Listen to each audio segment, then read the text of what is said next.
Todo el mundo lleva una sombra, y cuanto menos encarnada en la vida consciente del individuo, más negra y densa es.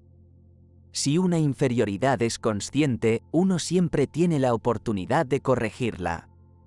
Pero si se reprime y se aísla de la conciencia, nunca se corrige y es susceptible de estallar repentinamente en un momento de inconsciencia.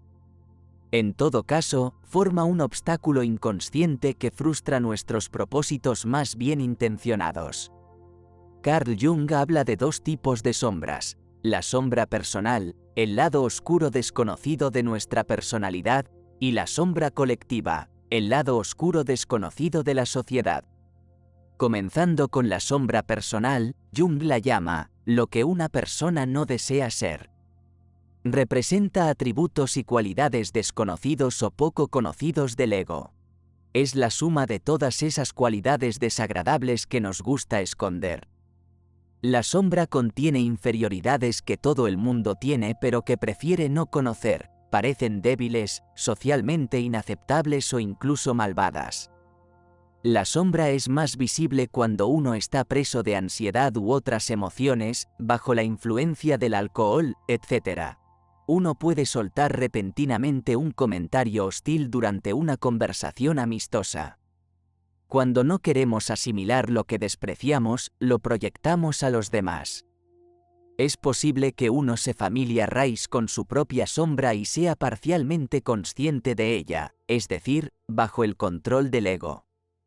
Sin embargo, muchas personas se niegan a reconocer su sombra tan completamente que el ego ni siquiera se da cuenta del comportamiento de la sombra y, por lo tanto, no tiene posibilidad de dominarlo.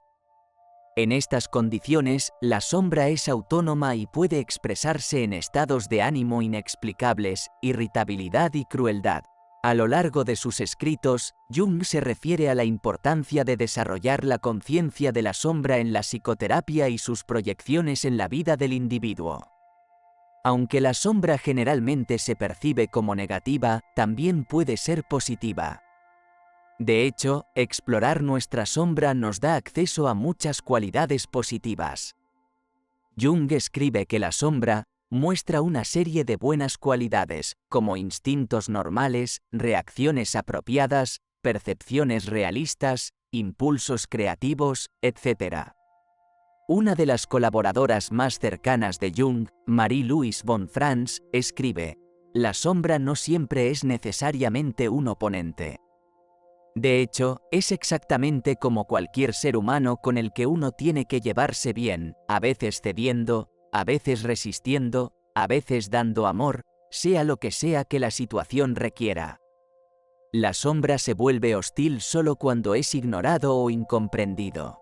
La sombra contiene todo tipo de cualidades, fortalezas y potenciales que, si permanecen inexplorados, nos dan un estado de empobrecimiento en nuestra personalidad, creando obstáculos inconscientes que inhiben el crecimiento y encarnación de estas buenas cualidades que yacen dormidas en nuestra psique.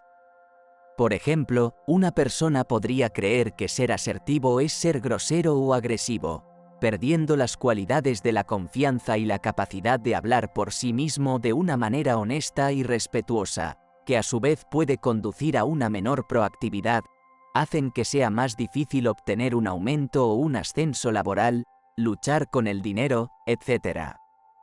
Entonces, cuando una persona se encuentra en el fondo con una persona asertiva, siente resentimiento y culpa, lo que hace que su sombra sea más negra y más densa. Estos valiosos aspectos deben asimilarse a la experiencia real y no reprimirse. Es el ego quien debe renunciar a su orgullo.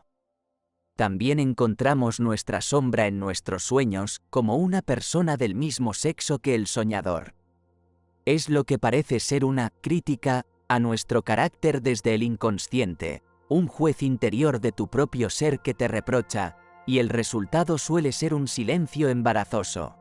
Debemos identificar los contenidos de la sombra e integrarlos en nuestra personalidad. Este es el proceso de realización de la sombra, también conocido como shadow work.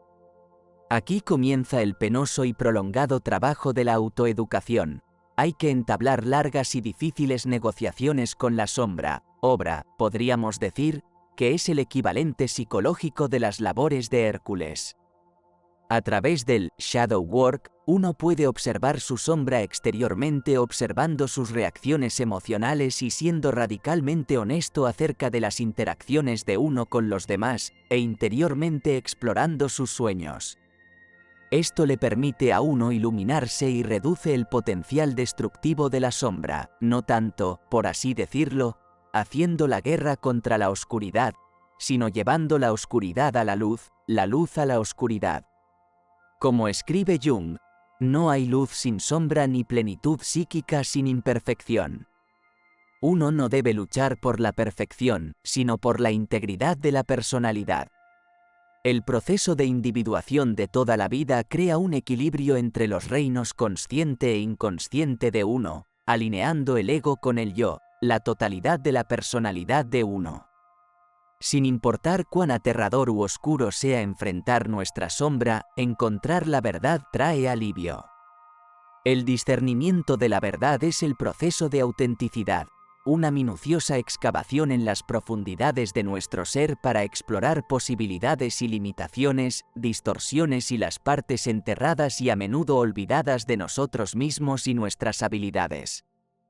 La mayoría de las personas, sin embargo, son demasiado indolentes para pensar profundamente incluso en aquellos aspectos morales de su comportamiento de los que son conscientes, y mucho menos considerar cómo les afecta el inconsciente. La sombra colectiva. La sombra también puede consistir en factores que provienen de una fuente ajena a la vida personal del individuo.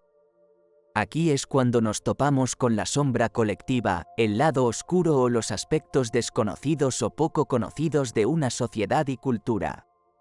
Consiste en aquello que se opone a nuestros valores compartidos y colectivos. Las sombras colectivas se refieren a un aspecto enorme, multidimensional, a menudo horroroso, pero esquivo, de la vida humana, a una inmensidad de daño infligido por los seres humanos entre sí y al mundo natural y a las vastas secuelas de tal daño en las generaciones posteriores. Encontramos la sombra colectiva en la proyección de la oscuridad y la inferioridad, en la violencia y la opresión, en la invisibilidad del sufrimiento actual, en la negación de la responsabilidad actual. Si bien el material colectivo de sombras puede representarse brutalmente en guerras, masacres y genocidios, también puede esconderse bajo los a menudo atractivos mantos de la actividad misionera, como exigir el uso de idiomas particulares, una realidad orwelliana que estamos experimentando en la actualidad. Como es la naturaleza de todo el material de las sombras, ya sea individual o colectivo, su existencia e influencia pueden ser omnipresentes sin ser obvias. La sombra colectiva se manifiesta exteriormente en atrocidades, persecución, sufrimiento físico, enfermedad, pobreza, desnutrición, alcoholismo, crimen, muerte de culturas, etc. También puede manifestarse más internamente, en medio de las complejidades de la psique de cada individuo, como el odio hacia uno mismo, la herencia y la cultura de uno, depresión y sentimientos de impotencia, el deseo de venganza, para que otros puedan experimentar algo como tu propio dolor, etc. La sombra colectiva es lo que históricamente se ha etiquetado como malvado.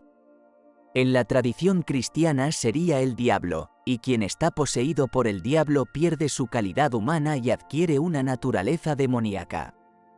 Nuestra respuesta primaria al mal, para Jung, debe ser la búsqueda del autoconocimiento, de la totalidad, que presupone la asimilación del material de la sombra. El individuo debe saber implacablemente cuánto bien puede hacer y de qué delitos es capaz de cometer. Cuando hay un problema conocido en una sociedad en particular, se puede llamar un problema de sombra si hay evidencia de negación, proyección y falta de responsabilidad individual y colectiva. Por lo tanto, asumir la responsabilidad moral, política y espiritual es particularmente crucial. El valor con el que soportamos nuestras tinieblas libera a los demás de tener que cargarlas por nosotros.